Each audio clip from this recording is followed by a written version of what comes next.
Stiff, and I work for the IUC Coordination Unit, and I would like to welcome everybody for here. This is the second webinar of the year, but the third webinar of our webinar series, which began last year. And as you can see, the topic today is integrating nature-based flood management into urban planning. A few notes that you might have noticed that the recording button has come on so that you know that this webinar is being recorded. It will be available later on. We'll give you more details about that later. And then we have two moderators who are working on this. There is Serene Hanania, who is a water expert, and Barbara Anton, who is also our urban water expert, who will be the main moderator between the presentations. Otherwise, you may be interested to know that for the content of today's webinar, if you did not already notice it in the agenda, we have an introduction from academic circle, but we also have several city speakers. All 4 cities which are represented, which will be, you'll see in a moment in the agenda, are all IUC cities, so International Urban Cooperation cities. So we like to give a voice to our cities to let others know what it is that they have done and what they can do. And we have participants coming from around the world. It's been a European program. There are a number of European representatives listening in on the audience, but we also have people in North and South America and even a few in India that I noticed that are registered. So I will hand it over now to Serene to tell you a little bit about technical issues and how you can engage within the webinar.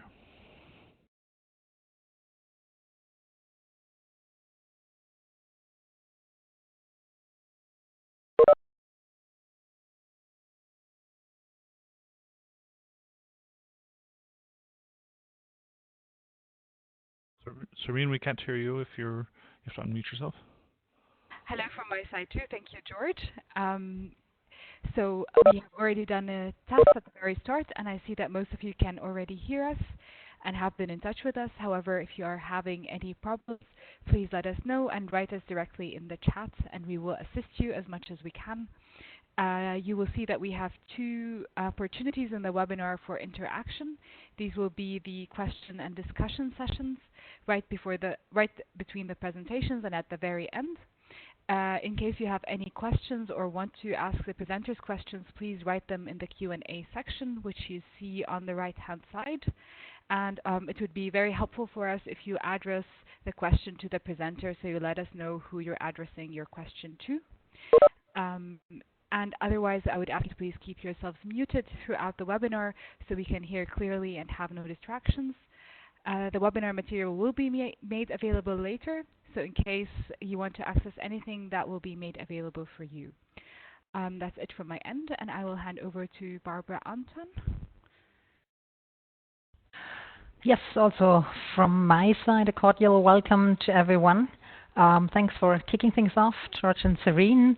I will walk everyone through the agenda, which is very promising, and we are also ourselves very excited about the presentations that are to come. As you know, the webinar will be about flooding in urban areas and good practices in managing excess water in the city. And we very much hope that as a result of listening to us, you will find some approaches and solutions in this webinar which could be relevant in your own city or for your own work, and that we find some new inspiration of how to tackle water, stormwater, floodwater in your city in the future. The agenda has 2 main parts.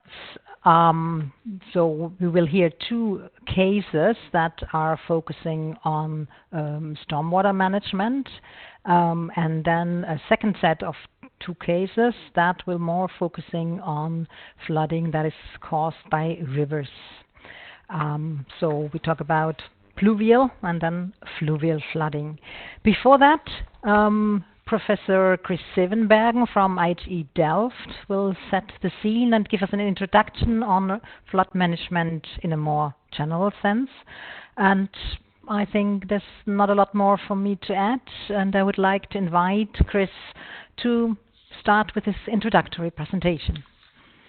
Chris, are you ready to go?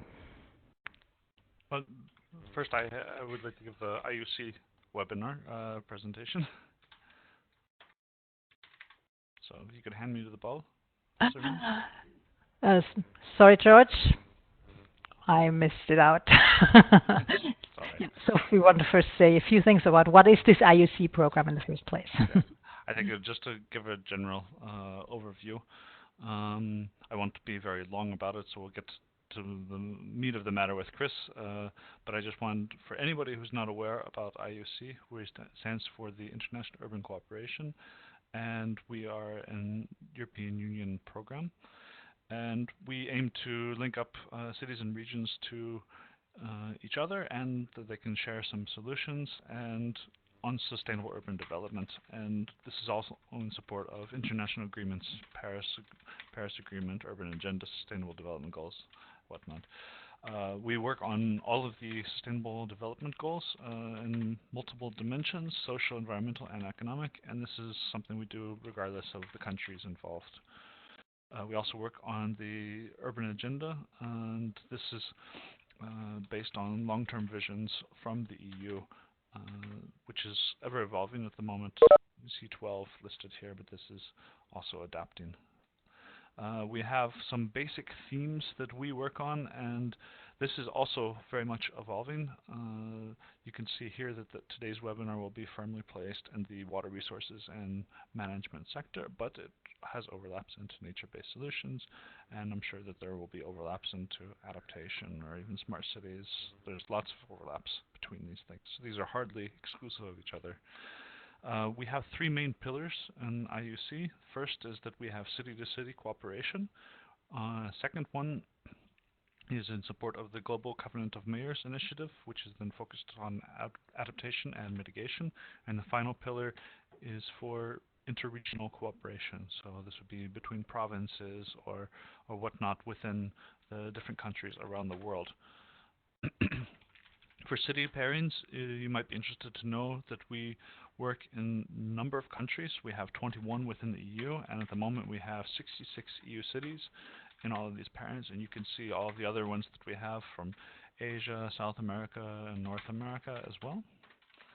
The second component is about supporting the Global Covenant of Mayors, which, as I already mentioned, is for mitigation and adaptation, and in particular we are aiming to support the relatively recent Paris Agreement to make sure that it's implemented in a way which makes sense for cities and for regions as well, that they can contribute. The third is the interregional pairings, which takes provinces from Europe and pairs them, in this case, just with those in Latin America, which also includes Mexico in this case. And right now we have 18 of these pairings already up and running, and they're having some results already coming out of that. That's, I think, quick enough overview. Many of you in the audience already are part of RUC, so I don't need to say much more. If you wish to find out more, you can visit our website, you can follow us on Twitter, or you can write to the general email of IUC, which I run myself directly. So then back to you, Barbara. Thank you, George, and apologies again for the oversight. And it's of course good to know that while we are talking about water and flooding, this all fits into a much bigger context, and there will be, I guess, lots of opportunities also to make links to the other themes that are relevant for our particular theme here. But now it's time for Chris to hand over to him, and thank you, Chris, for offering to provide us with an introduction to flood management. Thank you, Barbara. It's a very pleasure for me to be in this webinar. Yeah, my presentation will give a brief introduction to the theme, and the slides, can they be shown now?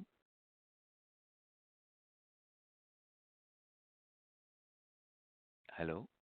Yes, hello, Chris. Can you see them? No. I All see the right. slides of George. All right. Then your screen must be stuck. Can you? I don't see the slides. Can you see at the upper uh, um, frame of the screen? There are all presentations listed, and you just have to click yours, I think. Yes, I Yep. see. Great. I have them. So I will give a brief introduction on the theme and maybe just as a start, the present status, if we look at urban floods, what's going on. We all know that the frequency and impact are on the rise. There are projections which tells us that the total damage, the absolute damage, will increase at a factor of 20 by the end of this century. So there's a lot going on, and there is also a plea to invest in flood infrastructure, as that will really generate a lot of benefits in terms of prevented damage. But if we look at the present situation, then that we see that the infrastructure, flood infrastructure in most countries is not up to the standards. There's a huge backlog in maintenance. Uh, and one of the reasons is, of course, it's expensive. Funding is limited and reliable. Although there is a lot of money floating around, that money cannot find the projects, and the projects on flood risk management are often very difficult to present in terms of a business case which is attractive for investors. So there is an investment gap, and last but not least, the authorities involved in flood management are often fragmented, and we all know that flood risk management requires an integrated approach and also an involvement of multiple governmental structures and stakeholders. Now, in my presentation, I would like to address two questions. First, what are the main challenges? And secondly, how do we respond to those challenges and what are emerging strategies? And that a bit considered through the lens of nature-based solutions. Um, Now, some slides to give you an impression. This is Bangkok, one of the fastest growing metropolitan areas, and we see that the city is really expanding and transforming the wetlands, the the systems around the city who play an important role in the hydrology, who though that those areas are being transformed into yeah uh, urbanized areas where the system is really uh, changed in that sense that water cannot be stored any longer in those areas. Now, the same we see, for instance, in the Pearl River Delta, where there are mangrove forests protecting the hinterland, and those forests are rapidly disappearing. So there's a lot going on. There's another example in Indonesia, in Kendari, where we see a city is being affected by land use change up front. The expanding city is destroying the forest, and that results in erosion, and erosion results in sedimentation in the bay, and the sedimentation in the bay is causing urban floods. It's polluting the water. It is now tourism is no longer there. So there are many issues at stake. In Cairo, we see that the small patches of green fields in the city are rapidly consumed by and changed into concrete. So cities are rapidly changing, and they are losing what we call their ecosystem services. Frankly, if we look at the city, then everything what has been built and designed and what we see now has been designed um, maybe 20 years ago or even longer. So the lead time of infrastructural projects is often huge. So there's always a delayed response of cities to changing environment.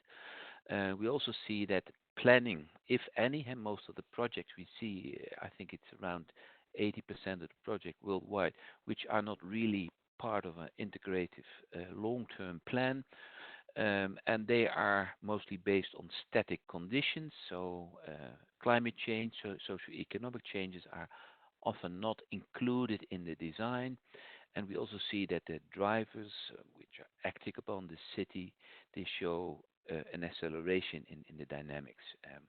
And often those dynamics are operating at different rates and time scales, and more importantly, the responses to those drivers, they are often not aligned. And I will give you an example to show how it works. We see here the city of Rotterdam, and we see the blue color represent the low-lying areas below sea level, and the brown color represents what's above the sea level.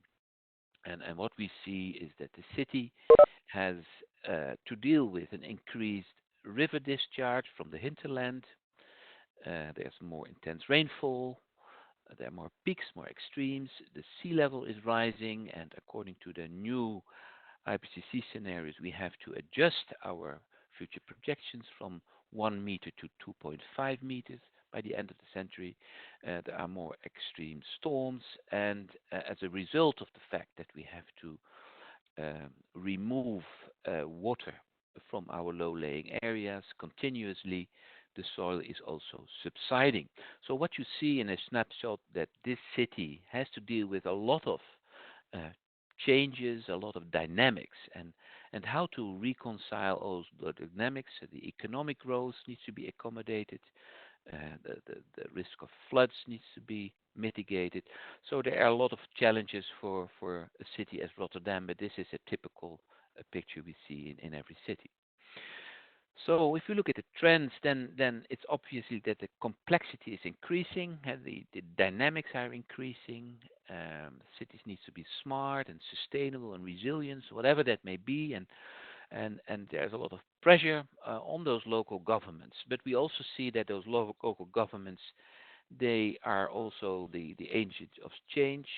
They are now becoming in a more prominent position, and they take a new role, also in terms of uh, developing long-term strategies. They are no longer relying on what the national government is doing, but they are taking their own initiatives. And of course, they also align and connect with other cities. Peer learning networks are there to exchange best practices and to co-learn, and also that is obvious that it is needed, that accelerated learning is needed to deal with those complexities. And cities need to learn from each other and not from the academics, but they have to do it together. Now, what we know, if you look at flood risk management systems, they are what we say inherently imperfect. The environment where they are acting is highly dynamic. We have to deal with large uncertainty, so there is never a best solution for a problem. And again, it is very difficult to sell investments in flood risk management infrastructure.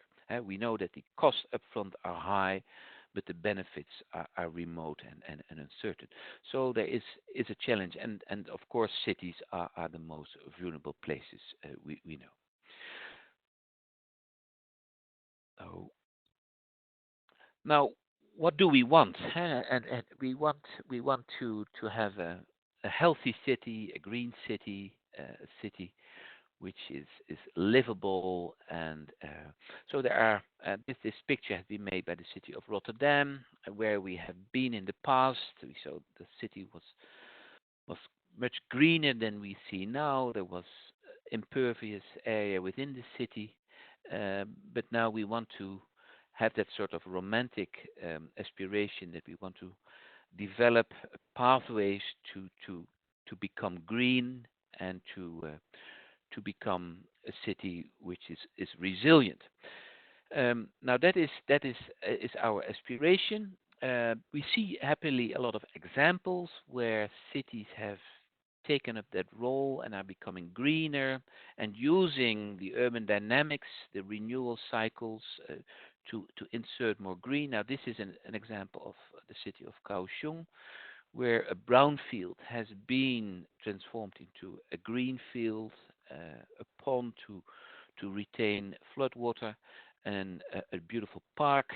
and um, the people who are living around real estate around that area, we know that the value of the real estate has increased tremendously, and this is one of the nice examples of a city who is becoming a greener city. Now, Wuhan in China, we see is also taking up rapidly the that transformation into a more greener city.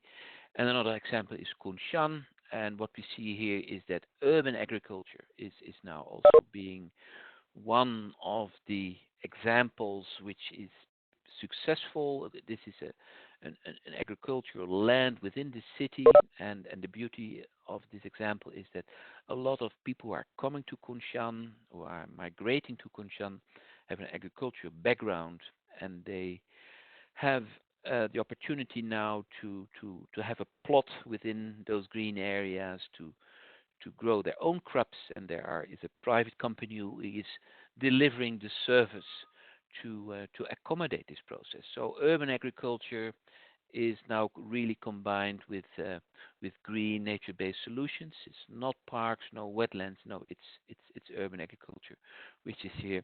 And another very nice example, of course, is Barcelona, where we see that the super blocks, an area within the city, is has been transformed into a green roads. That the secondary roads has been blocked for traffic, and green spaces has been inserted. So this city is also slowly transforming into a green city.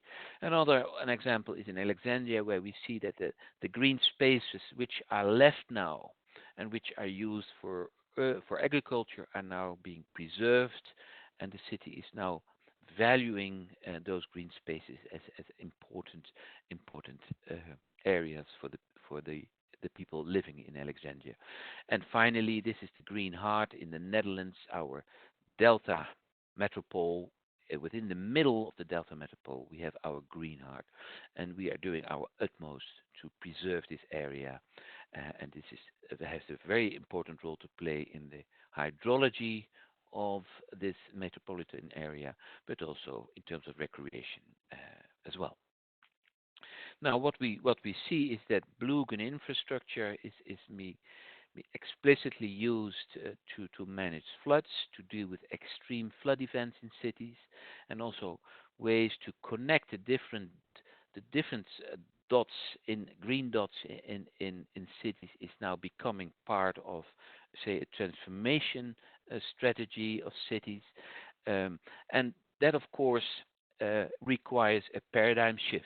And if we look at nature-based solutions, what really is required is that we move from more the traditional approach, where we are focusing on the economic efficiency, where we see the projects as individual stand-alone interventions, where we have a short-term time horizon, and where we embrace, say, the traditional risk-based approach in the assumption that we can estimate the risk, is moving to an emerging approach where we are a bit more uncertain about the future, that we realize that we have to embrace more an adaptive approach, a resilient-based approach, that we have to connect the different projects into programs, that we have to unlock the economic potential of those interventions. So we see that these I would say new emerging approaches are really needed to get it done. And just to zoom in a bit on the risk-based approach, which is a more traditional approach, where we assume that we have an understanding of the probability and the impact, that we can really assess the risk, that we are moving to a resilient-based approach, where we want to create systems which are able to recover and are able to adapt and anticipate.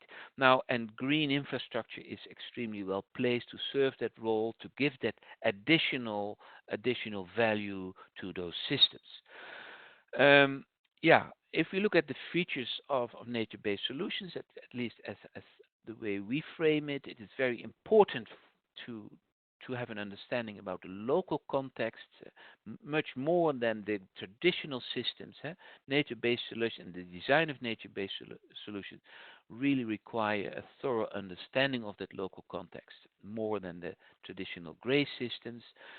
We need to appreciate the multiple benefits, because that makes the nature-based solutions so powerful. That create the additional benefits. And of course, we need also to have an understanding how those systems are performing, how do they comply with the existing standards. And last but not least, we need to involve the local stakeholders. Now, these I would say, conditions are probably well known to you.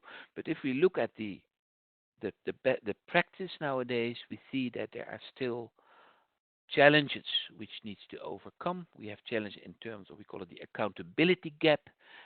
What are the indicators to how do we measure the performance of those green nature-based systems? How do we appreciate the multiple benefits? And last but not least, how do we bridge the funding gap? As I told you, there is a lot of money floating around, but we need to have bankable projects to get that funding into those projects. So how do we develop investment proposals which are eligible? And therefore we need to address these gaps I just mentioned. Now, my last slide is a bit capturing some conclusions. What we see that cities need to maintain and upgrade continuously their infrastructure. We see there is a backlog. We see there is a demand for green nature-based solutions. There's a demand for multifunctional systems, also because they provide investment opportunities. And we need also to realize that the transformation of cities into green cities takes a long time, cannot be done overnight. It's a slow process, which maybe require a generation or even more. This was my presentation. Thank you for your attention. Thank you, Chris. This was extremely helpful to set the scene. Really interesting, wonderful tour around the globe and looking at the multitude of issues that are connected with flood management in these days. And I think there will be lots of opportunities now in the case studies that are to come, to make the links. I'm sure we will speak again about nature-based solutions. We'll speak about gaps in implementation and a number of different features and aspects you have touched upon. We are already a little bit later than expected, but I think there was no good reason to interrupt you, Chris, because it is very helpful really to continue with our case studies that will now zoom in on particular locations. Let me also remind you again, there might be a few questions that have come up among you as participants. Just put them into the chat box. Is that what we are doing? And reserve them for the time after the next two presentations, where we'll pick up a few of them.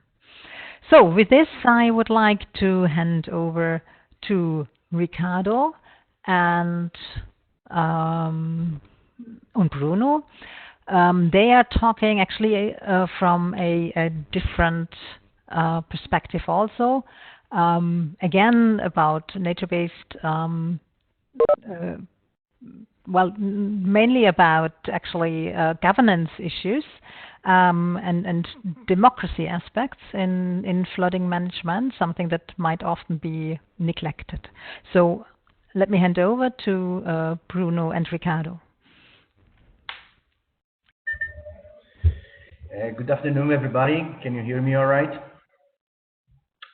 Well, yes, perfect. Seems to work perfect. Thank you. Okay, thank you. I'm Bruno Starling, International Relations Advisor to the Belo Horizonte City Hall. And here with me, I have Ricardo Aroeira.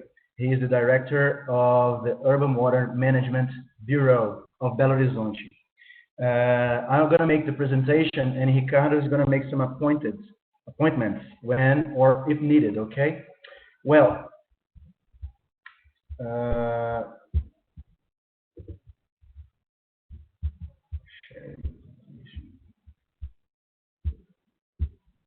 Okay, can you, the next slide, please?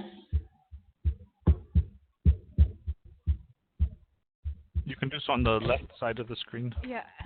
There's an arrow with a number there. Okay, thank you. Just a minute. Okay, thank you. I'm going to start. We'd like to start with a brief introduction of the city. Well, we have here an area of 330 square kilometers and a population of almost 2.5 million inhabitants. In the metropolitan area, we have almost 5 million inhabitants. So, and concerning our extension of our creeks, we have 700 kilometers of creeks, which 200 kilometers are channeled and 200 kilometers are opened in an urban area, okay? And other 300 kilometers are in areas of environmental protections. Below here on the left, I can show you an overview of the city's main issues concerning urban water, which is occupation of the riverbanks and sewer pollution, solid waste, and soil erosion. This is a briefly overview of our city.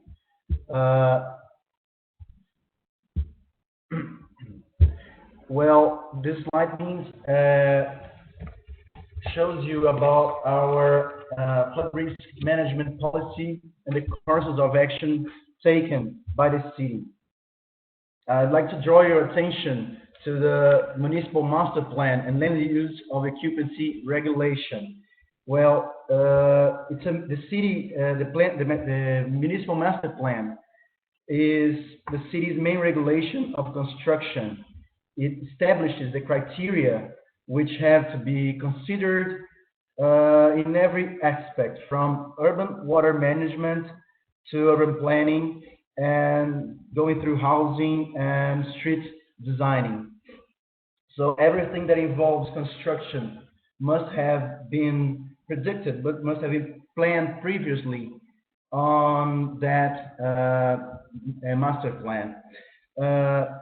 The Drainage program, which this presentation is focused on, is directed to executing and structuring construction. But one thing Ricardo always points out is that here in Belo Horizonte, we are aware that construction is not enough. We have to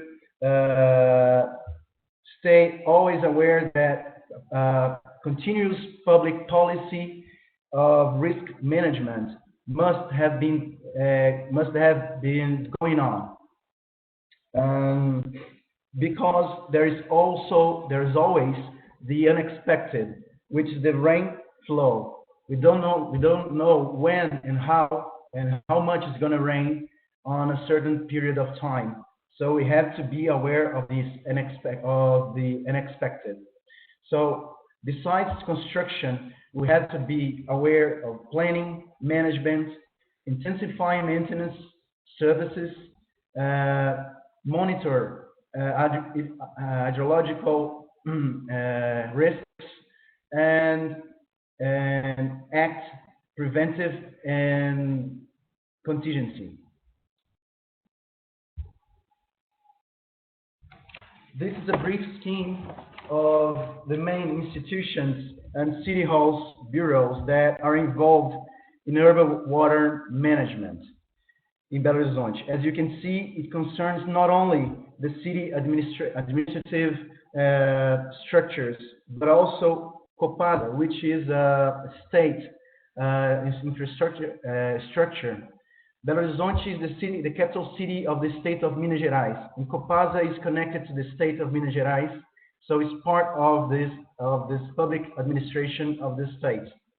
Copasa, with the SUDECAP, which is the development agency of the capital, and the Urban Water Management Bureau, they interact to create a municipal sanitation fund, which is fed by the taxes from Copasa. Ricardo told me and that 4% of those taxes are directed to this fund. So it's the financial resource that supplies the construction here in Belo Horizonte.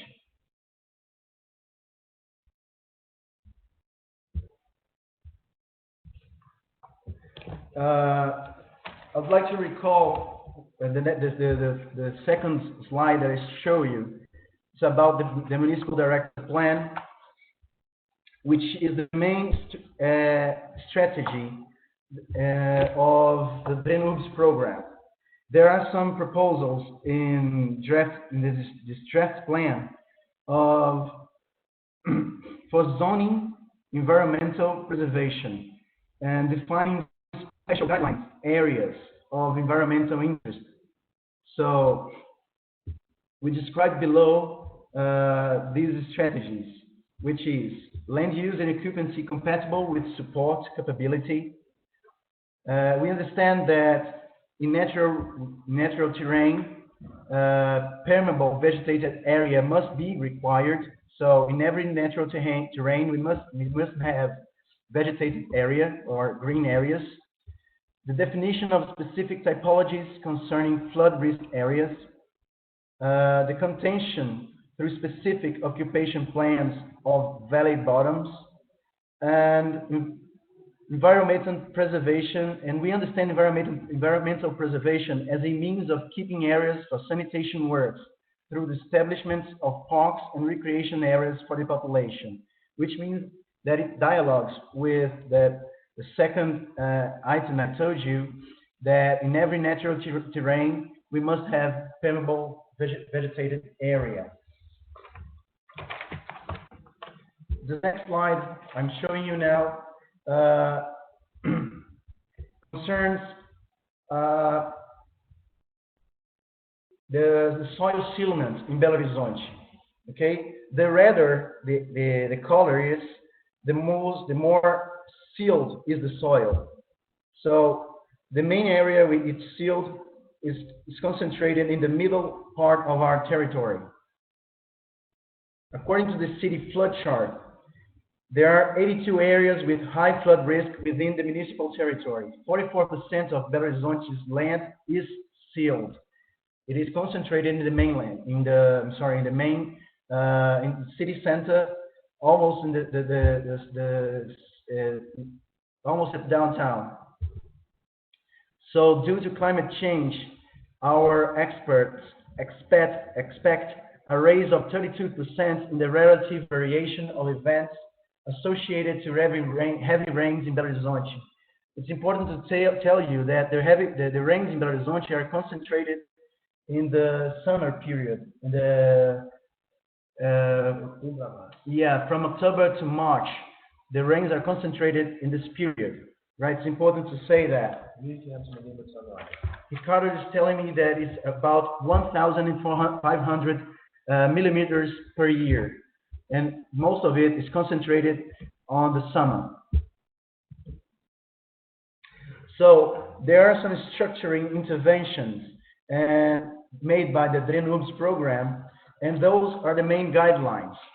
So integrating water bodies treatment and their insertion into the urban landscape, making access universal to the sanitation services and improvement of environmental quality of the drainage basin, establishing restriction flow in strategic points of the draining system and halting the impact transfer to the downstream, prioritizing interventions that promote the integration of the water course to the urban landscape, linear parks and naturalistic solutions, interventions that meet the population's concerns, ensuring the environmental salubrity and reduction of social impacts. So it's all these main guidelines are predicted, is planned on the municipal plan, okay? So it has to be predicted so you can take action to establish these guidelines and to start construction. So this is the map of the program, just to let you know how the program works and, well, how many people and how many water bodies it reaches. So we have 47 drainage basins in Belo Horizonte that the program, the Drenuves program, reach. Okay, 200 kilometers of water courses. That means 200 kilometers of a total of 700. These 200 kilometers of water courses are not channeled. All right. The Drenuves program reaches a population of 1 million inhabitants in an area of 177 square kilometers, which means 44% of the city area. The funding agent is through a contract, IDB contract from the National Development Bank. And the first stage of this contract was took the amount of $138 million. The additional amount for the first stage is predicted to take $110 million. These are some examples of our course of action, of the construction. Those pictures are just to exemplify the constructions planned by the Drenuves program and executed under its supervision. So we can see that before we had some water courses that were polluted, and there were houses on the water banks, and we had a high flood risk there, and we started to think about parks, constructing parks and green areas on this kind of situation. The same here in the basin of Engenho Nogueira. We tried to make a green area and remove people from there and put them in a place where they can live better, a more livable place, and where they can have better access to water, to drinkable water, and not in a flood risk area. The same here in Bom Sucesso Creek, which now we channeled the creek to control its drainage. You can see here that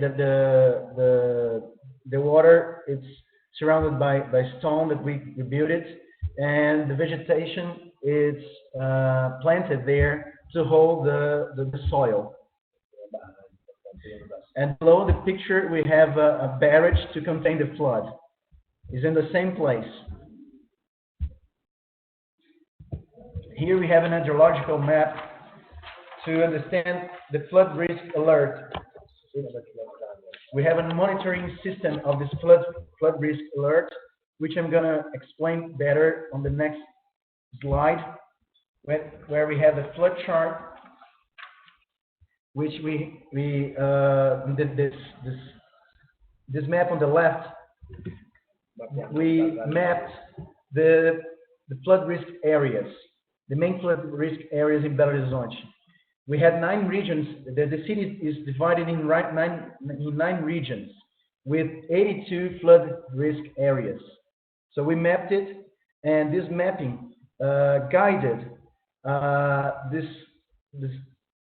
this map on the right, where we capacitated more than 400 volunteers per year. What does it mean, this capacitation? Well, these volunteers, they understand that they live and they are in a flood risk area, and they are connected when the people from the Drenuves are aware of an imminent flood risk, and they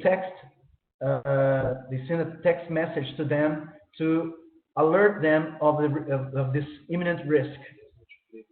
So they multiply this information through their neighbors. Okay, and they also prepare and they make the capacitation of the firemen too. We have now we established in these areas, we numbered it 44 rain alert centers, and they are distributed along these 9 regions and through the areas which we have the highest risk. So, which were our main challenges? Which are our main challenges? Is to implement measures to control the use and occupation of the soil, aiming soil sealing reduction. Continue and increase the application of the DRENUB's guidelines, especially at valley bottoms treatment solutions. Relocate families under risk situation, like I showed you before, some pictures of it. Contain valley bottom density through specific occupation plans.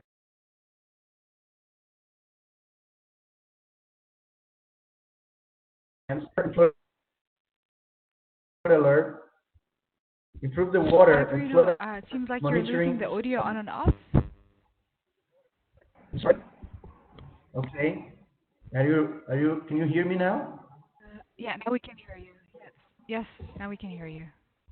It's okay. Okay. So relocate families under risk situation. Okay. Contain valley bottom density through specific occupation plans. Improve the water and flood alert monitoring system. Expand maintenance services of drainage canals and detention basins. Expand and improve the work among the rain alert centers. Consolidate the institutionalization of urban water management at the municipal administration. Update and improve the drainage master plans. So we have to keep going, and we have to keep alert on public policies. Which are the conclusions and the lessons learned by our public administration and the people from the program, the DRENUB's program? At the public administration, it's important to internalize the concept which the adequate flood risk management foresees. Besides investment in structuring construction, depreciation of planning, preventive and corrective maintenance, monitoring, prevention, and contingency. Which means that at the beginning of the presentation, I told you that we must be aware that construction is not the only solution. We have to be make people conscious that they have to help too. They have to understand that they live in a high flood risk area. So make people conscious is a very important point of action. The necessity of permanent promotion and upgrade of urban planning and sanitation instruments. So we have to deal with sanitation too. We have to make people aware of it. We have to depollute the water bodies. We have to work on this kind of construction of depollution of our main creeks and streams. The importance of the program elaboration and investment plans based on technical criteria benchmarks to reflect a proper prioritization of enterprises. Just like the presentation of Chris showed us, it's not a very easy way it's not a very easy thing to obtain resources. So we have to elaborate plans, very specific plans and very clear plans to get some money to make the construction available. So we have a municipal plan of sanitation and it orders it by under basins. So we understand which basin is within higher risk of flood. So we order it through this assessment. So based on indicators, okay. The importance of the promotion and permanent renewal of the dialogue between population and public administration, just like I said before. The importance of resources availability connecting projects to mitigate flood risk and housing construction, aimed at serving the population at risk and are affected by these actions. So we have to, when relocate people, we have to understand that we have to find another place for them to live. and I love a place, another good place to live, another livable place. Is not put them in any place. Importance of the ongoing upgrade of the technical and administrative structure accountable for the urban water bodies. Uh, we have to update our public policy, update our construction, update our planning, update everything. We have to keep everything updated because climate changes. Must be aware of the unexpected. This is the main lesson we learn. So that's how the DreamWorks program works and how we try to understand nature and we try to understand the city and our flood risks here in Belo Horizonte. This is our presentation. I'd like to thank you all for listening to us, and I hand over to you guys. Thank you very much. And thank you very much from our side, Bruno and Ricardo. Really very interesting and great that you are reminding us that flood management is by no means only about construction, but it has a lot to do with the governance side, with competent, strong institutions that collaborate effectively with long-term policies and good comprehensive plans that do not look at floodings locally only, but see them in the bigger picture. This was very interesting. Unfortunately, we are about 25 minutes beyond our time plan at the moment. And let me remind you, or let me remind all speakers to sort of watch the time while they are going along.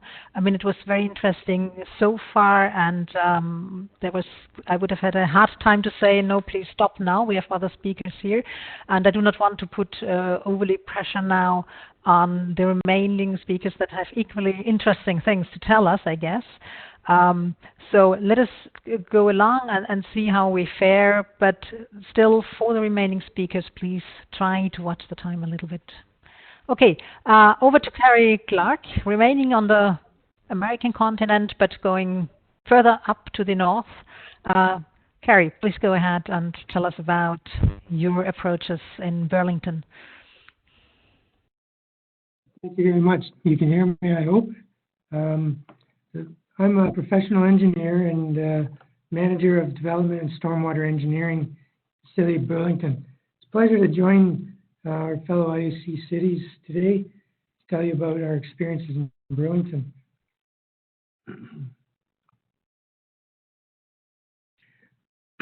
So Burlington is located in the southeast part of Canada in the province of Ontario. It's along the shoreline of a large freshwater lake called Lake Ontario. We're about 40 kilometers west of Toronto. Our population is 183,000. Our geographic area is about 185 square kilometers. Half of that is urban and half of that is rural. Our city is broken up by three major creek watersheds that flow from north to south into Lake Ontario. We have about 90 kilometers of urban creeks. And this map shows the different watersheds. And I'd like to also explain a little bit about our jurisdictions. In Ontario, we have environmental agencies, excuse me, environmental agencies called conservation authorities that have regulatory jurisdiction organized by watershed boundaries, not municipal boundaries. They regulate and manage surface water, creeks, rivers, wetlands on a regional scale. So in the case of large watersheds, their jurisdictions may include several municipalities. Approvals are required from the conservation authorities for any works done on creeks, rivers, and wetlands. Excuse me.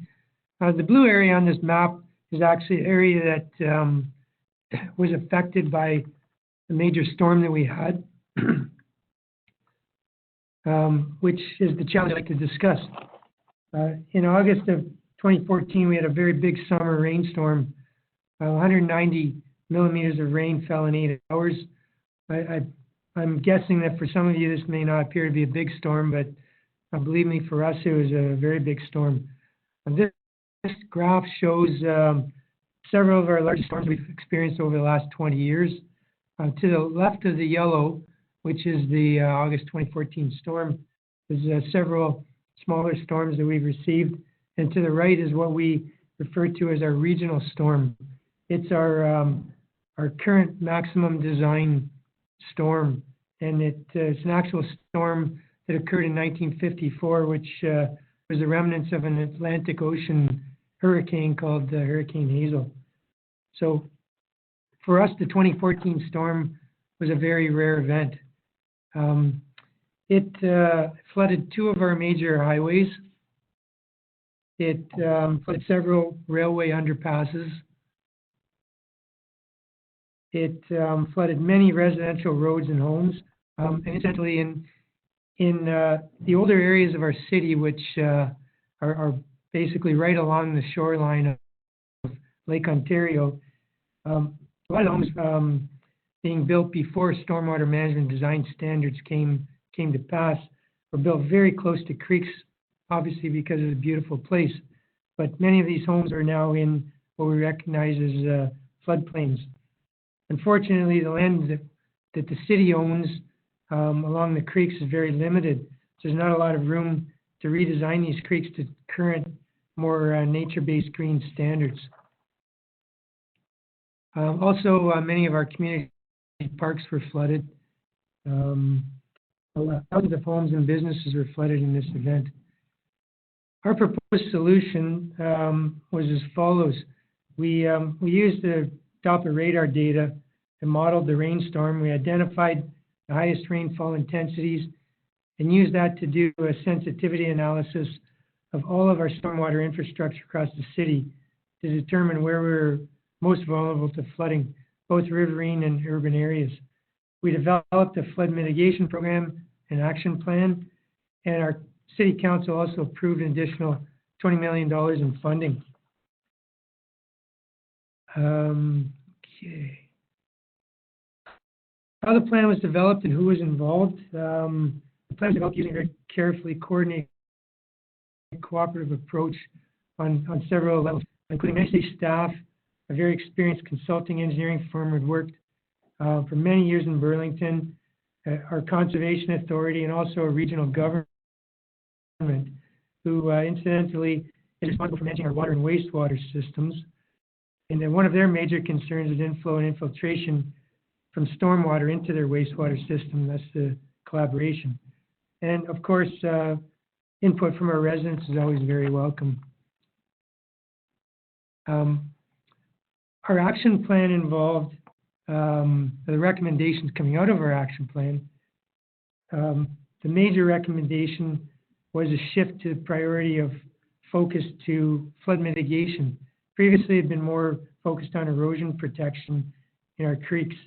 In order to accomplish this, we identified several tasks, first of which was revising our older stormwater design standards to include climate change adaptation, replacing old infrastructure that had inadequate capacity, widening and deepening creeks, upsizing bridges to increase creek capacity, increasing our creek and ditch maintenance programs to prevent debris and sediment blockages, increasing our stormwater management pond maintenance, also to prevent debris blockages and also to maintain its operational capacity. We also promoted residential home inspections to help owners reduce their risk of flooding, also provide online resource information and videos to them. This is very important because the city cannot do work on private property. We have to depend on the residents to help themselves. Also, we provided subsidy programs to help the homeowners do the necessary work.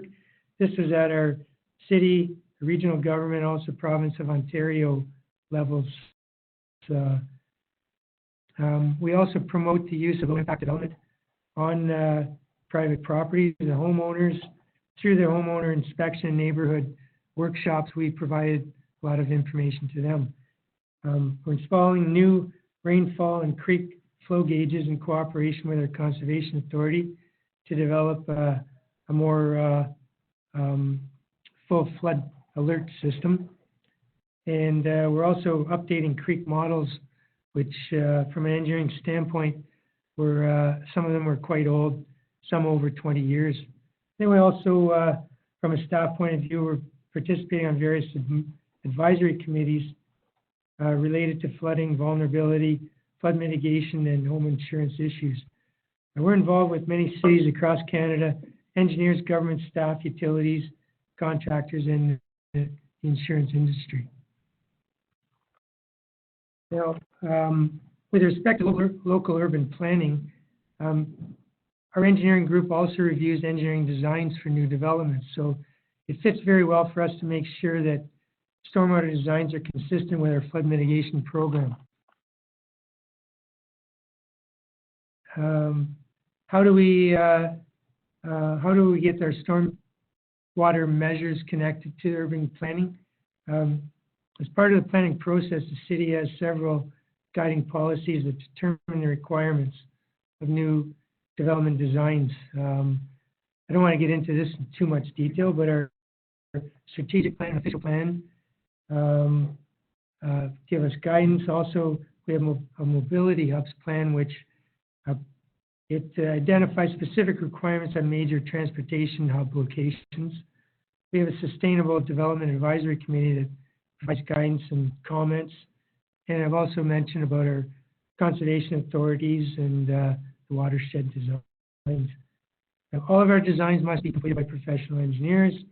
And also, depending on the location, many other provincial and federal agencies could be involved in required approvals.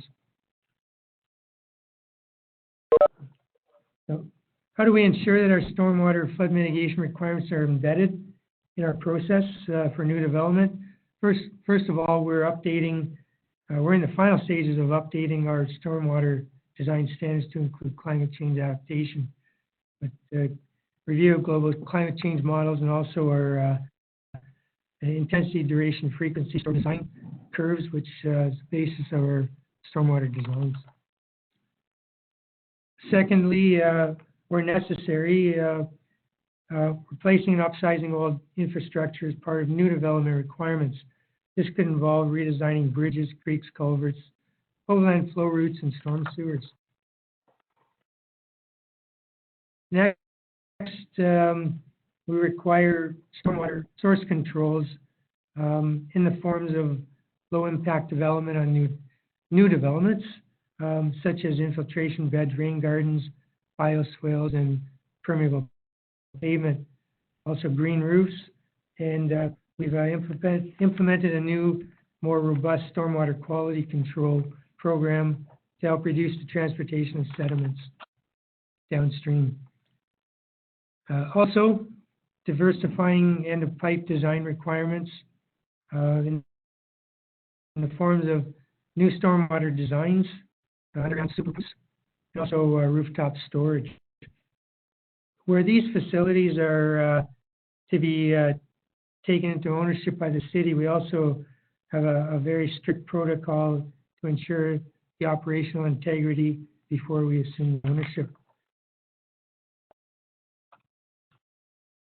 We also have strict stormwater design requirements in new developments, specifically about quantity control.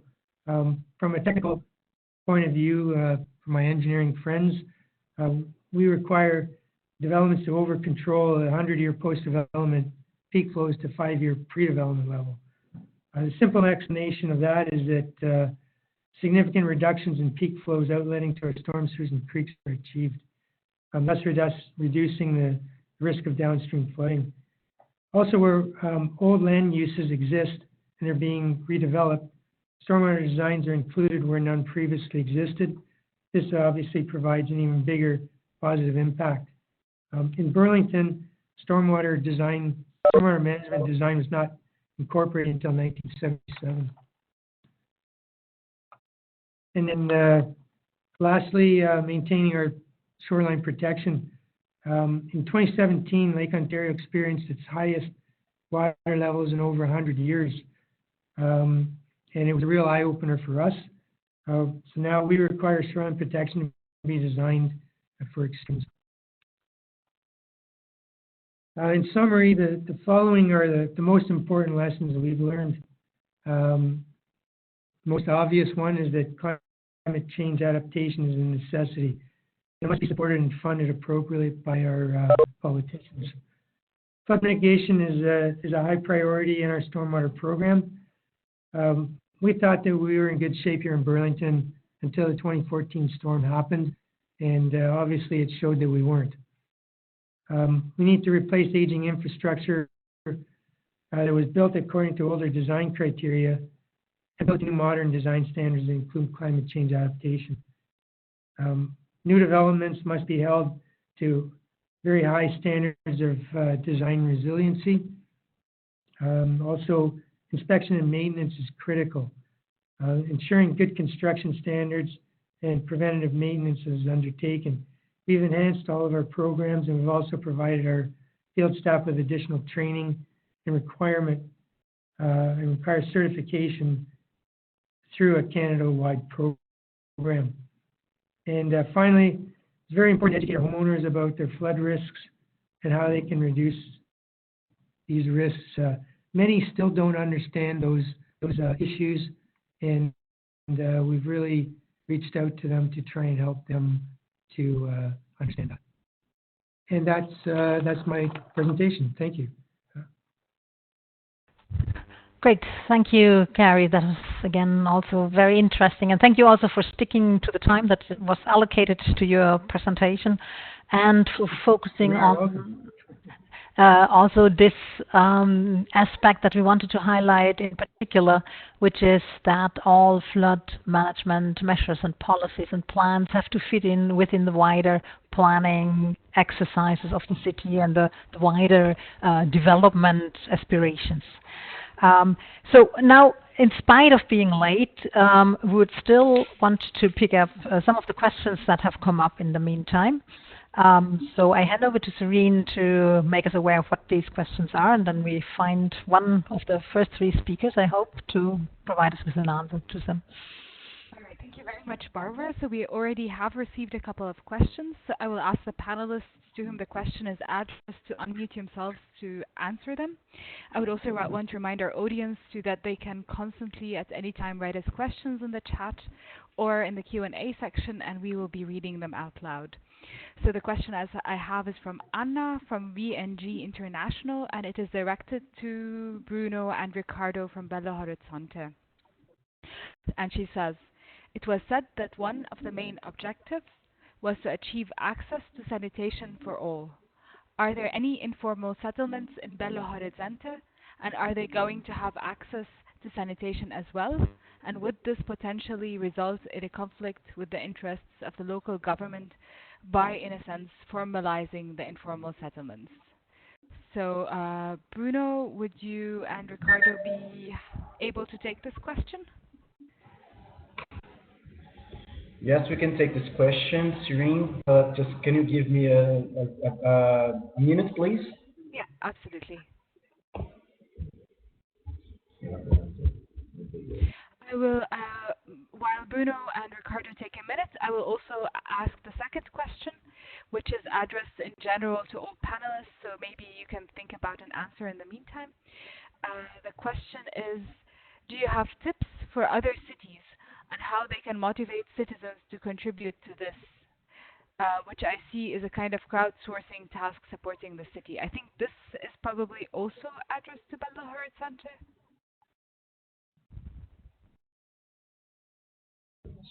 Serene, I'm sorry, I didn't get this last part.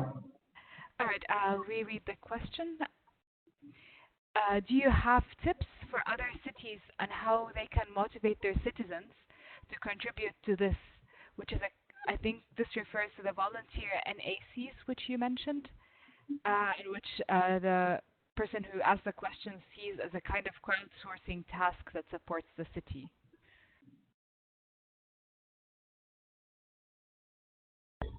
Okay.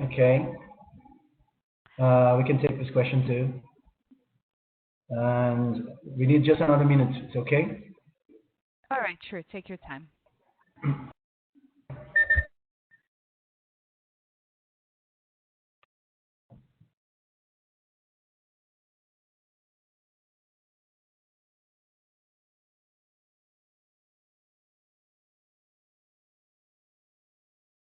We're just discussing the background because we are relatively late. Maybe we let a little bit or leave a little bit more time to our experts from Belo Horizonte to talk between themselves and think about proper answers to these two questions, while we are already continuing with the second set of our program, and this is now looking into issues around river flooding.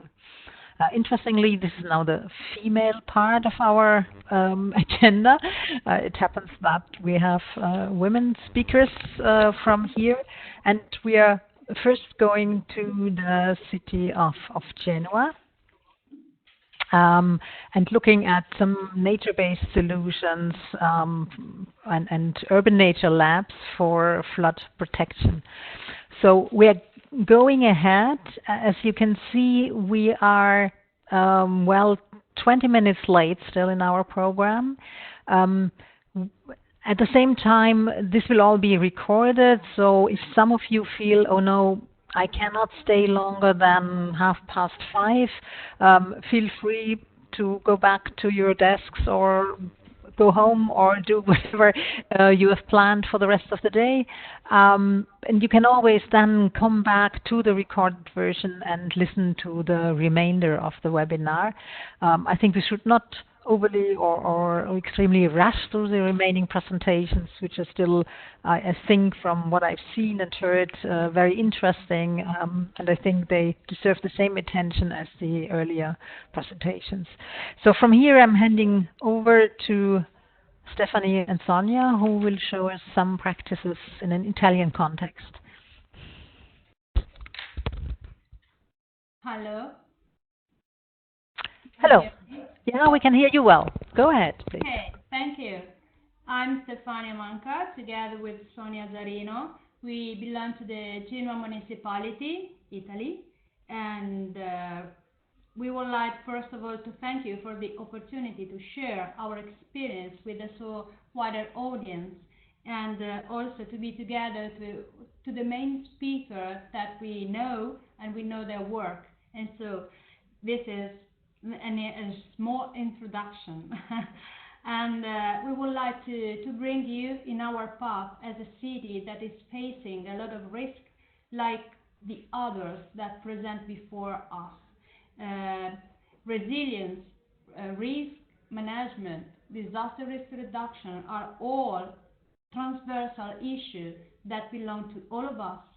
And as a city, what we would like to share with you is a way to go and forward our barrier and to solve the problem and how to integrate adaptation measure, green infrastructure solution, nature-based solution in our urban planning instruments. Prior to start this presentation, we would like only to share with you what we did in these years.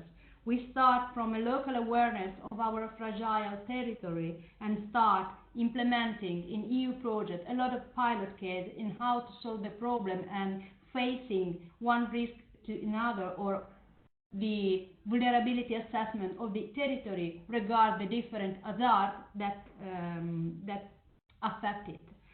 Starting from this path, we proposed to be leader of the Climate Adaptation Partnership of the Urban Agenda for the EU, and now we have an action plan approved that you can find in a Futurium platform with all the action. I would like only to remark two actions that more or less are linked with the presentation of today. Action for us that face better regulation, and in the name of R1, is an action that will analyze all the instruments, the planning instruments belonging to different cities to the EU, and find a way to how to merge this solution, the green infrastructure, the nature-based solution, as common measure to improve our urban planning instruments. And when it's necessary to have instead a climate adaptation plan devoted to solve both, not only adaptation measure, but also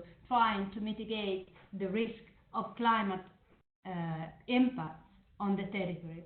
The other action fits better with what the presenter prior to me told before regarding the funding, so the instruments, how to find the correct instruments, how to assess the correct project in a city to allow a city to grow and to empower the skill of the people acting and reacting with private and public partnership in an innovative way. This is tackled by an action of this action plan, that action F1 for better funding, that will allow cities to have a sort of guidance and toolkit useful to assess climate resilience, vulnerability analysis, both all in one, just to find a way to solve more than one problem altogether.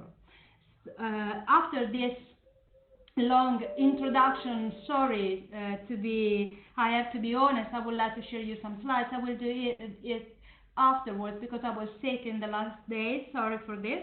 We would like to show you that we will use UNALAB project as a pilot case on how to test this solution in the urban planning instruments, and how UNALAB could contribute also to the city resilience strategy that we are going to develop and deliver in June of this year for final approval in September of the same year.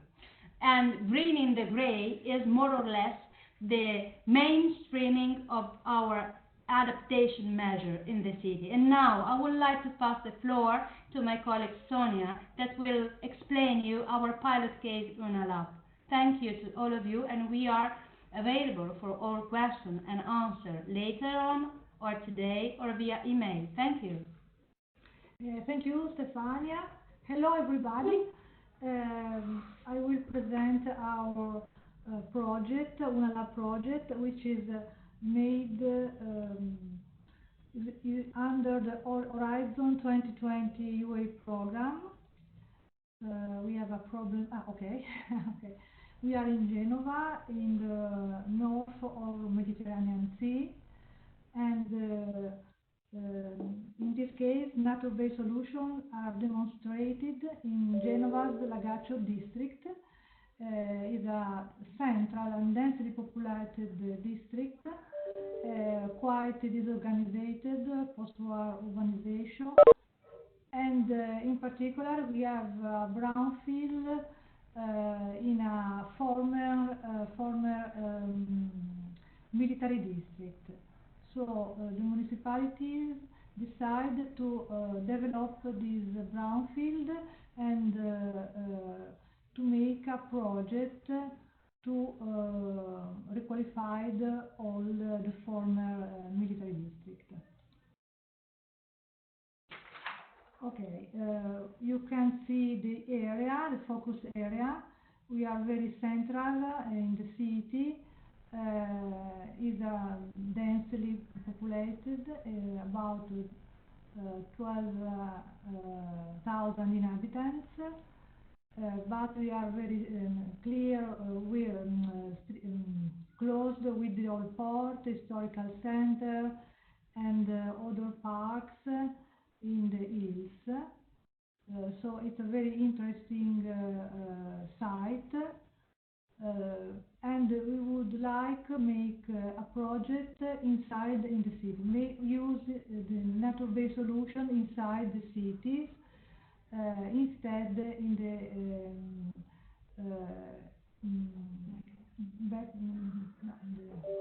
in the territory. Okay.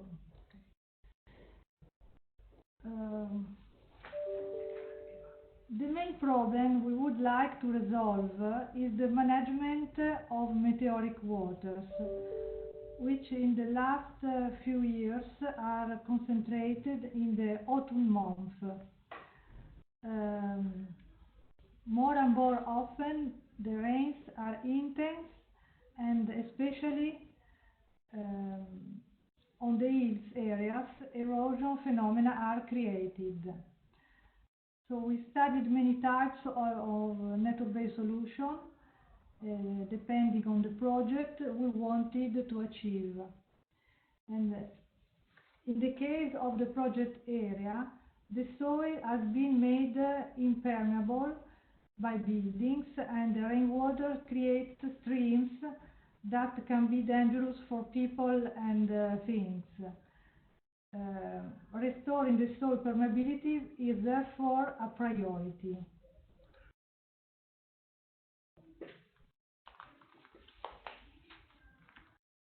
The park project was being an occasion to insert a nature-based solution. Here several examples. We use about 12 typologies of nature-based solution to develop the park's functions.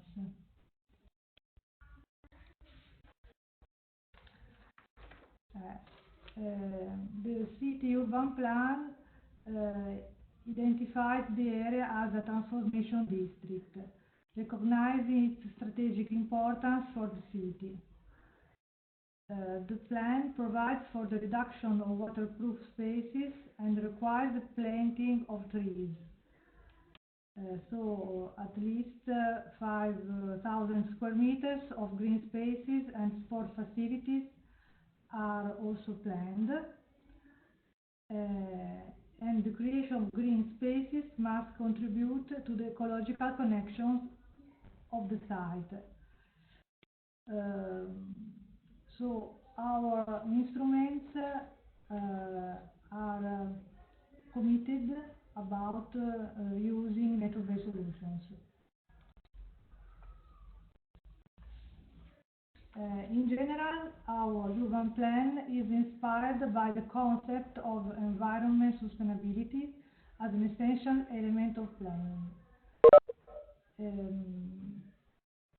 Soil permeability is encouraged and the performance is required in the case of new interventions, like, for example, in the case of Gavoglio district.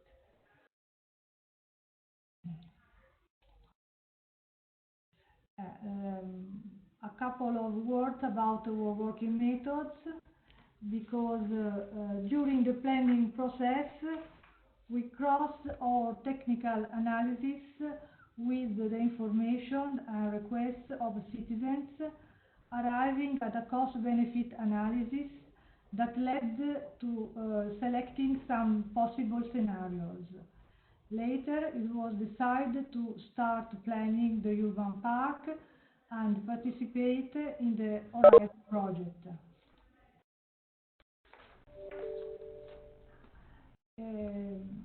What we learned, of course, nature-based solution can also be used in urban areas and not only in suburban areas.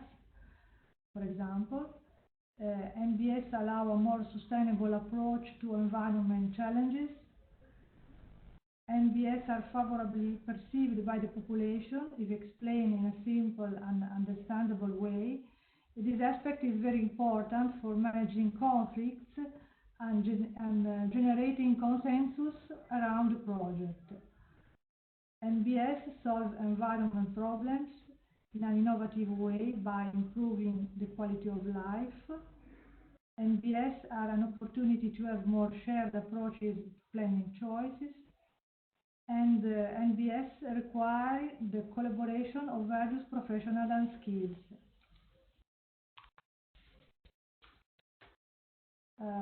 What can be replicated? The working method, for example, is listen, analyze, share, design.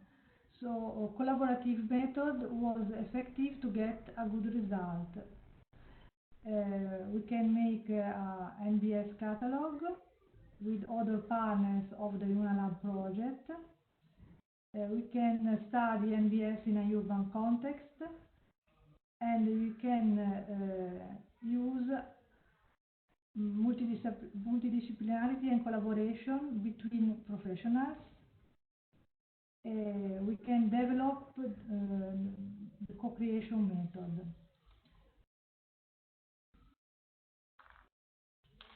Success factors. The citizen consent to the project is main important, in my opinion. City will to experiment with new techniques, new environment awareness in the municipality's technical staff. This also is a very important issue. And collaboration between all offices and public bodies. and failure factors are unforeseen events due to technical difficulties, but this for the moment has not occurred heavily. Lack of coordination in administrative procedures is also a very important factor of failures. Delays in the realization of the works, and lack of communication with the population about the progress of the work.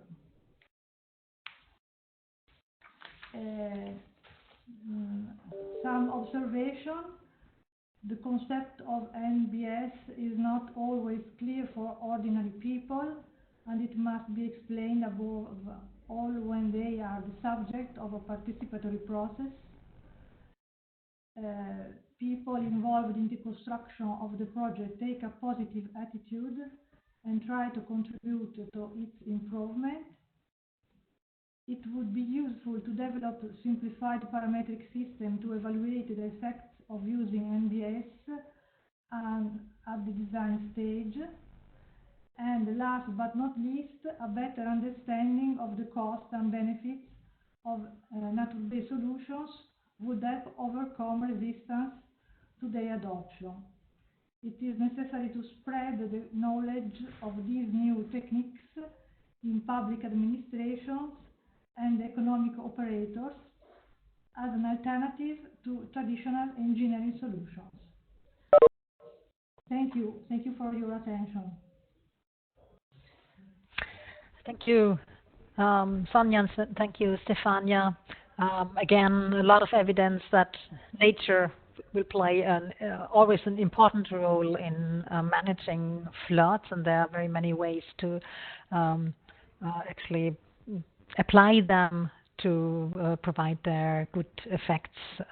And also thank you again for sticking within your time of presentation. We still have one presentation left, although we are officially at the end of the webinar schedule. Again, to our participants, feel free to stick with us or go back to the recorded version of this seminar, webinar, if you find the time later. For now, we will just have a small intermezzo going back to Bruno and Riccardo, who have meanwhile discussed the two questions that were addressed to them. And I would like to give Bruno the word to briefly tell us what they have come up with. Bruno, can I hand over back to you?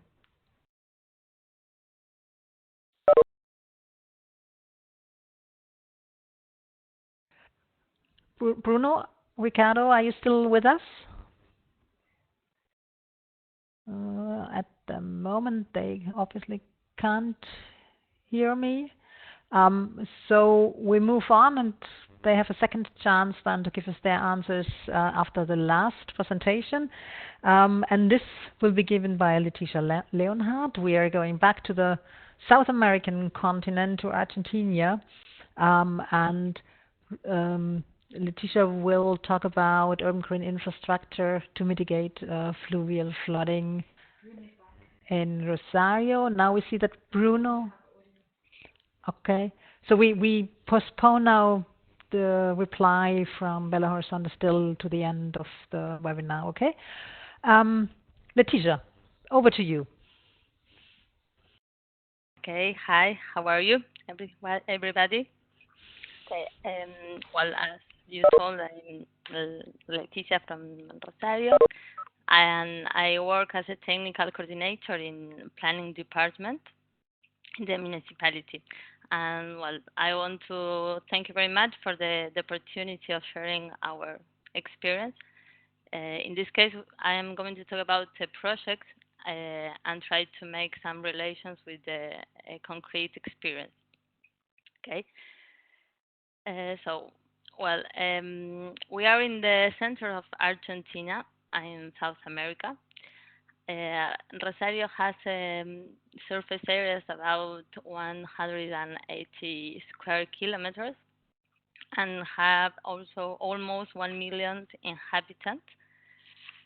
And we can talk about two characteristics, the principal territorial characteristics is related with the geophysical, the geographic, is the linear river size of the Paraná River that you can see in the picture above, that have 17 kilometers length, and there you can see how we divide it in the north river side, the central river side, and south river side.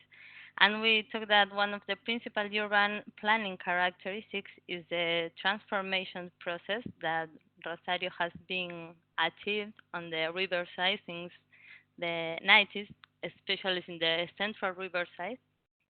We could have built 7.5 continuous kilometers pedestrian path on it, and for us it was very important because it restructured its industrial and port facility that we used to have there to residential and public spaces, and that was a huge transformation how we start having another relations with the riverside. Fortunately, we don't have flooding problems along the riverside, except in the southern edge where you can see the red circle. There is in the Saladillo's mouth streams, we have two water courses, one in the north and in the south, and both are an affluent of the Paraná River. In the south, this is the particularity of this area. This area is that it's the only point in the city where it's required to evacuate families due to river flooding. So for us, it's very important to address this issue and to make a transformation also here. And another important point to underline is that this part is occupied by irregular settlement with a high degree of social vulnerability. And of course, that part of this problem is because of flood risk. And this affects a lot the population who, most of them are dedicated in artisanal fishing as a means of subsistence.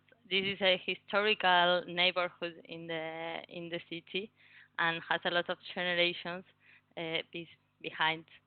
Okay, and another problem besides that is an irregular settlement is the area, the service, the infrastructure, and the urban equipment are not enough and need to be increased and completed. And also a serious problem that have is about the connections with the rest of the city. It's like, as you can see in the picture below, is the photograph of the Mangrusian iceberg. That is the principal name, but the project we call them Saladillo Lowlands. It's like separate from the rest of the city. Okay, and well, for us, it's essential to work out with urban planning policies to address the inclusive and sustainable urbanizations, and taking account also with safe and affordable housing. There we have almost 500 families living there, and they need to get a solution. And we can say that we have two important challenges related with urban planning in different scales. First, the urban scale, that for us is very important to continue the recovery of all the riversides, but can do it in the south of the city. And in the neighborhood scale, to generate a process of quality urban transformation in the area. That for us is the big challenge in there. So I'm trying to, here we are. As a proposed solution and as a general objective, it is proposed 4 strategies to achieve a social, environmental, and urban reconversion, taking account the mitigation of climate change, that is very important, as we can say in other presentations also, and flooding problems into considerations. And also I can divide the first two of them more related with the urban transformations. So as you can see, you have two pictures. The first where you have the project that it's related with reorganize the sector, improving and monitoring its environmental conditions because of the stream that is below, and reducing the social and health vulnerability for his citizens, and optimizing the accessibility, as I had told, in all the area.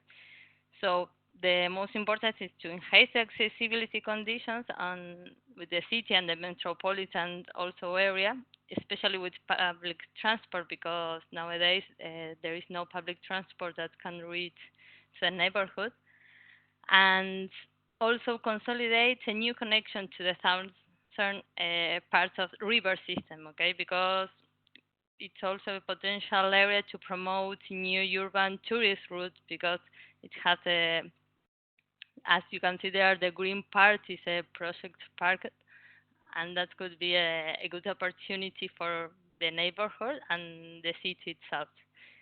And well, related with that, it's expected to create more than 11 hectares of new green spaces on the edge of the stream, as you can see the green part. And we think that this is a key action to link the existing green infrastructure with the southern area. That would be very important. Also to complete the transformations at the north of the south riverside. Okay, on the north of this part there is the port. And another important point is to complete the sewerage and water drainage in the general area that is related with the quality we were talking, and to solve health issue for the inhabitant.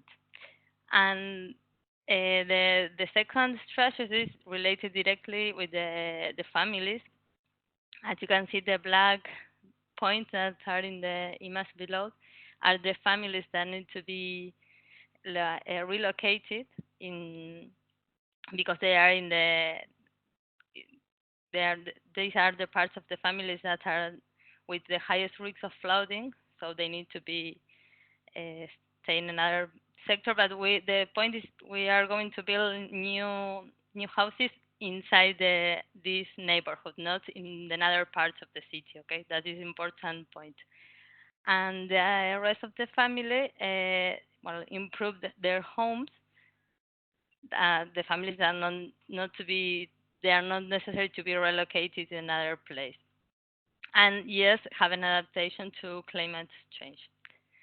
And then the other two strategies are more related with the social issues, the cultural and economical conditions. So we point that revalue the cultural identity and heritage of the neighborhood, as I said before, that this is a historical neighborhood of the city. So it's important to improve the road corridors and historic squares, and also recover the existing buildings that are patrimonial and in the surrounding area, not only in the neighborhood specific, also more in the context. Okay, well, and there you can see the part that could be intervened, and well, two images of how we want to have a new relation with the riverside that today is completely different. And another important point that is to generate infrastructures and capacities for traditional economic activities in order to promote more employment to the neighborhood residents. So there we are planning to build a fishing and agroecological market to sell the products that the people do it in there. There is an existing organic urban garden, and it's expected to expand it. It's very important for the city, this experience, and well, we thought that making more expanding it will be a great opportunity for the population. build a mooring boots because also it's important to have the connection with the north part of the river side, and also provides training courses to the local citizens, of course, related with the topics we have been talking about. Okay, this is the general strategies, the summary of the strategies, and now to talk about how is the connection with the local urban planning. We can talk about well, Rosario has his urban plan, and it's important to point that for more than 2 or almost 3 decades, Rosario has managed to develop an innovative and continuous planning process, and that could be possible due to the application of urban policies sustained over time. And this maybe is common for other countries, but here in Argentina it's very difficult to have a continuing on a public policy. So, well, we always try to emphasize this and continuous work in that way. Actually, well, Rosario is updating its urban plans, and where the environment protection, that is the image you can see above, is one of the 5 general strategies that are proposed and have the different way before the plan, the previous plan. So there we said that the city must assume the environmental component as a strategic infrastructure itself. Okay, so it could connect through a continuous network the riverside, both water courses that you can see there, the agricultural peri-urban that is very important as a nature reserve, the vacant spaces that we had, and the public open spaces and afforestation. So for us, it's a change of view there. And well, in this case, the particular project I was telling you about is part of the special plan for the reconstruction of the edge of Saladillo stream. There you can see in the picture below. And also it's a challenge because we would like to have both streams have the same urban process as the riverside. Okay, so maybe this project that is in the beginning of the stream could be a good experience to start making that urban transformations. And well, also it worked as and in a metropolitan view, okay, because this part is in the limit of the south of Rosario. So the project is also working as a part of one of the 5 interjurisdictional metropolitan plans that are promoted by the Metropolitan Coordination Entity. Okay, so these are both all of 3 types of scale that are taken account. And as a sectoral policy, the project is also included in the environmental plan that the city has, where its principal objective is to mitigate flooding problems, but also preserving the water course and its natural context. So these are the most specific urban connections with the local planning, but also we talk about the strategic planning connection. Okay, Rosario last year has presented 10 strategies, Rosario 2030, and as an updating of its strategic plan. As well as the urban plan, the strategic plan have more than 2 decades working. So for us, it's also an important process of long term. And Rosario has connected with the sustainable goals. Rosario in 2015 signed the covenant statement of the UN Assembly, so where the 2030 agenda proposed to incorporate the sustainable goals into the planning process and public policies, okay, and take the advantage of the existing planning. So in this context, we take account the strategic plan as a long-term instrument to relate and for the location of the Agenda 2030. And they are one of these 10 strategies that you can see in the slide. The one that is related with this project is the city with equity and quality habitat. Okay, we think that we have to have all the related of the local connections plan that could be useful to emphasize the project. And well, as lessons learning, I would like to emphasize four topics: urban planning as a process, the urban quality, the environment protections, and management and sources.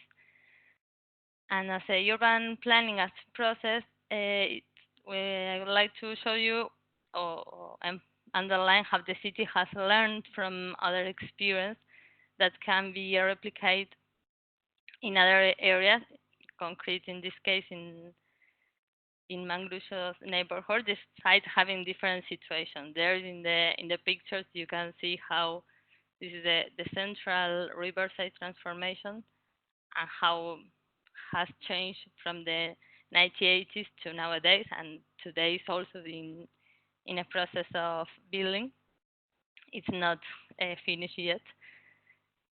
And also how we could make a public spaces system that Rosario has developed as a green infrastructure. That is very important to make an urban transformation. And also as a long-term goal, as a process that for us is very important. As well as we'd like to underline the value of the analyzing the territory, the specific problems and the opportunity in order to develop a project. Because it's also a value to have a project when you have a real opportunity to intervene the area. And well, as urban quality, there you can see two images that are very different.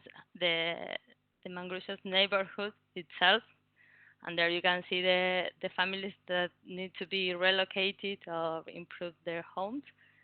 And the central riverside one, for example, here is an evening happening.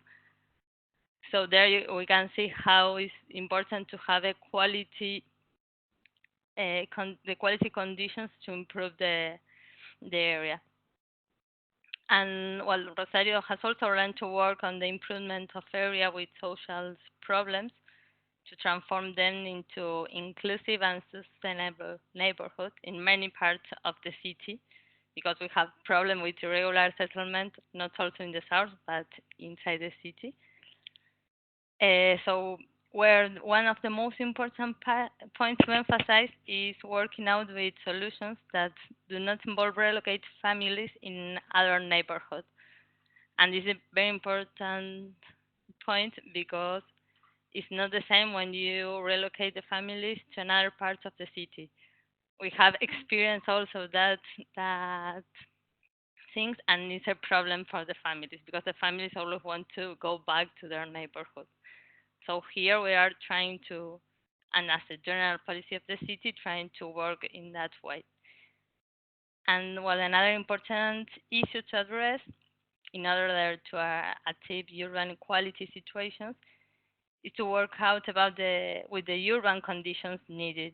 Okay, and this is that's why I put both photos to compare the accessibility and the mobility, the green public spaces, the infrastructure, and the basic service and social and cultural requirement. Is very important to address that to have a better neighborhood. If we could guarantee good quality in the neighborhood, we could be able to enhance the life quality of the population. That is the most important objective.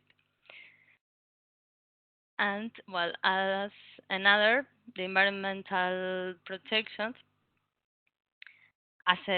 We think that that have to be a cultural change in the way of planning, because we should not plan urban transformations anymore without promoting actions and public policies in order to address the impact of climate change.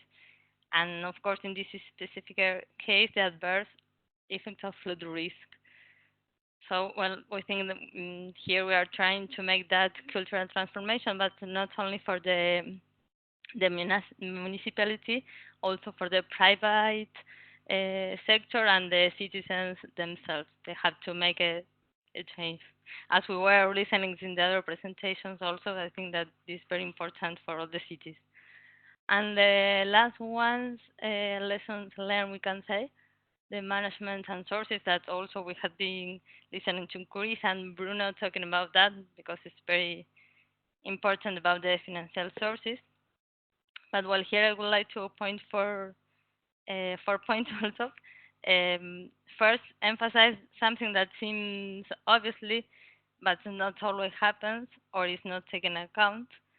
That without management, there is no possibility to concrete a project, and most of the time, especially here in Argentina, it demands more effort and work than the planning process itself sometimes. So this is very important.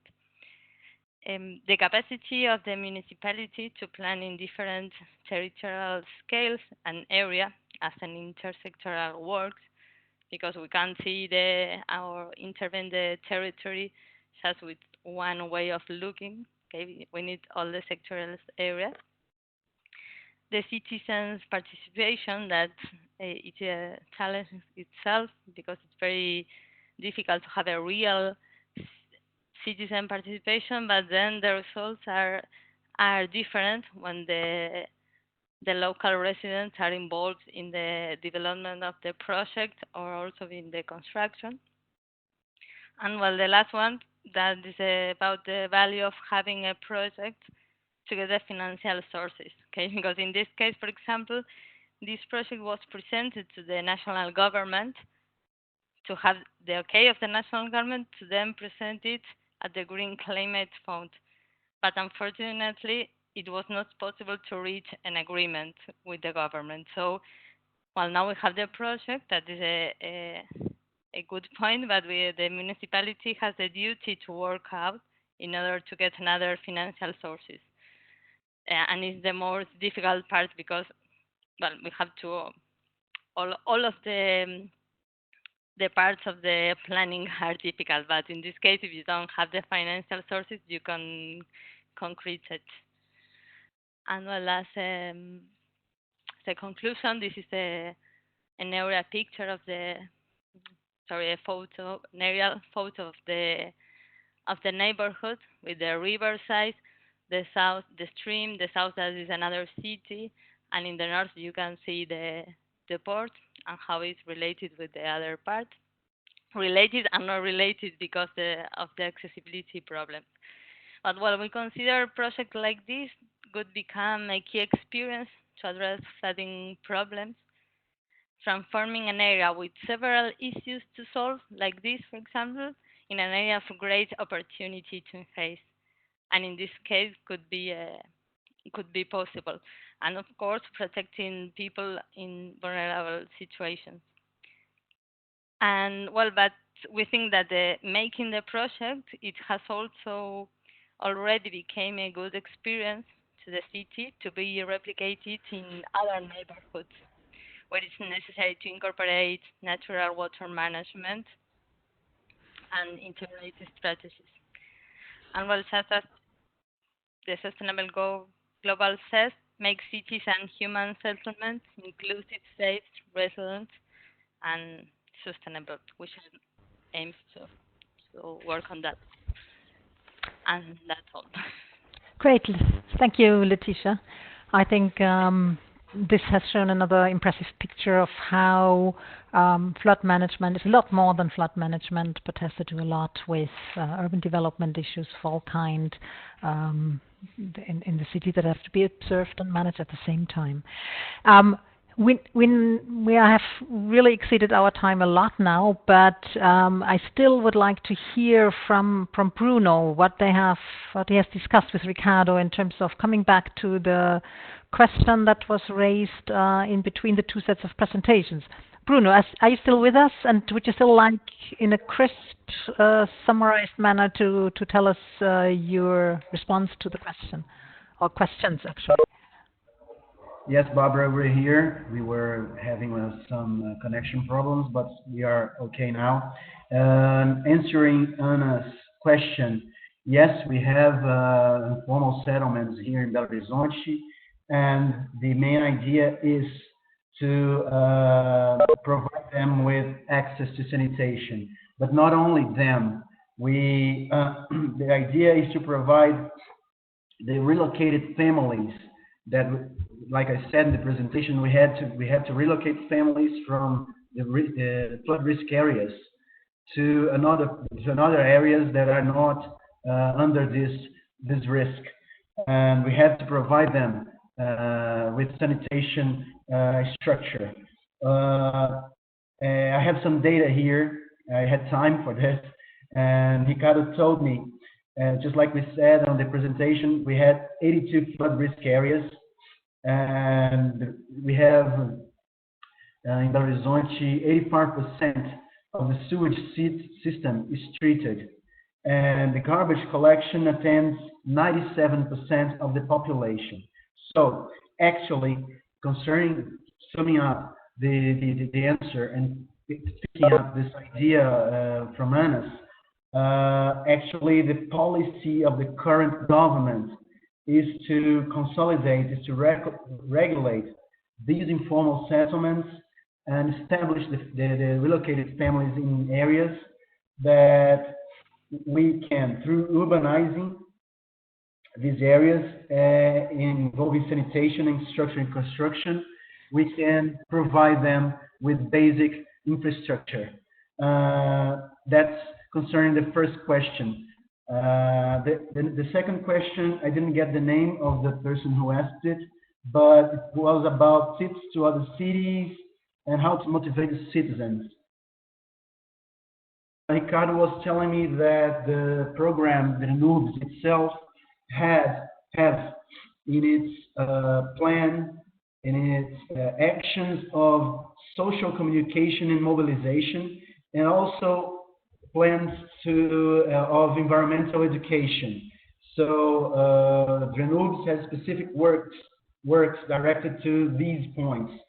So he was telling me here that the NUBS, while it may start the construction, while the construction is ongoing, well, there are some technical specific works to make people conscious of their part, of their role in keeping it, this construction that will be built, keeping it a good place to live, keeping it healthy, let's say like this. By doing this, we can make sure that the investment is well placed. So the population itself must help to keep the work, to keep construction useful, and to keep it safe, right, for the use of the whole population. I believe it's that. So thank you. Thank you, Bruno and Ricardo, for sharing your thoughts on this. One last brief question, and then we are wrapping up. Serene, could you read it out for us? So the final question we have is from Basel, and it says, using green infrastructure may dampen flood flows, but for extreme events, MPS LIDGI may not be adequate to handle such events on their own. Are we overselling green infrastructure? Should we be explicit about the physical limits of green infrastructure in order to maintain political support? So that is a question. I think it's directed at everyone. Maybe perhaps Chris can contribute to this one.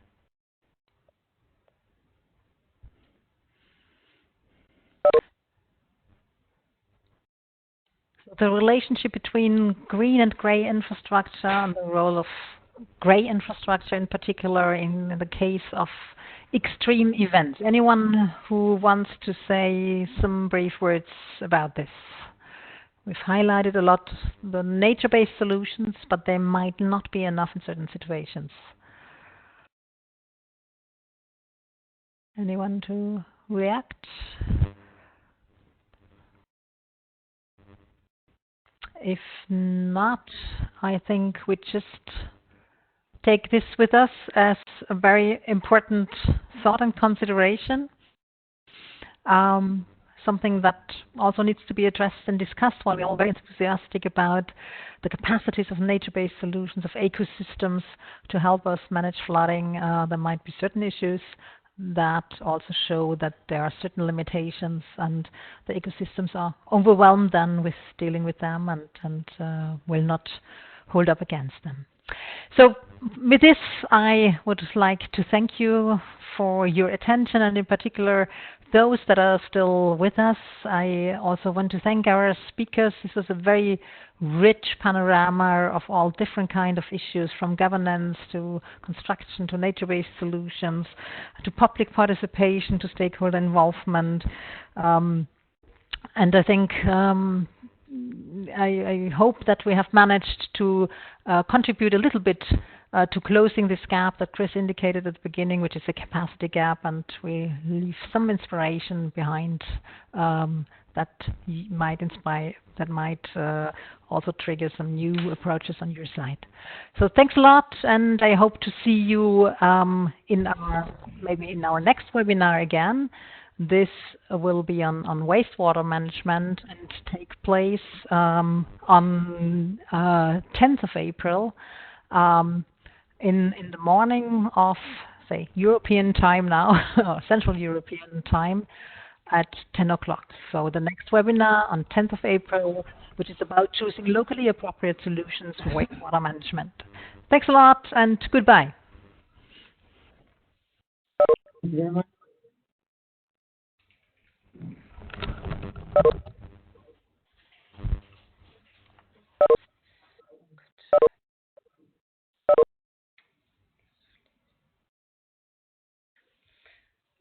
Das kann man